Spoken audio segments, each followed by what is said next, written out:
في 2025 ومع تطور السوشيال ميديا بقى شيء شائع جدا ان انفلونسر او بلوجر يعملوا براند والبراند ده ينجح.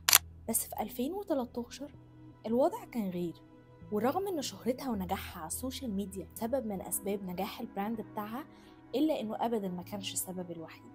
هدى قطان، او زي ما الناس عارفينها هدى بيوتي، طفلة اتزرعت في غير أرضها لأب وأم عراقيين وهاجروا لأمريكا. اسمها وديانتها ولون بشرتها ما كانوش عامل مساعد ليها أبدا، بالعكس ده كان عامل مضاد. اتعرضت للتنمر وما كانش سهل عليها أبدا الاندماج في المجتمع الأمريكي، وغيرت اسمها وعملت نيك نيم وهي صغيرة وسمت نفسها هايدي علشان تحاول على قد ما تقدر تنخرط في المجتمع. اتخرجت من المدرسة ودخلت جامعة ميشيغان في الولايات المتحدة ودرست المالية واتخرجت في 2008. كانت بتشتغل PR من وهي في الجامعة، وكانت بتشارك في نشاطات طلابية كتير. اتخرجت واشتغلت في وظيفة مرتبطة بمجالها، ولكنها ما كانتش مبسوطة أبدا ولا حاسة إن هي دي الحاجة اللي حابة تكمل فيها. وقتها استقالت ودرست الميك اب وابتدت تشتغل كميك اب ارتست.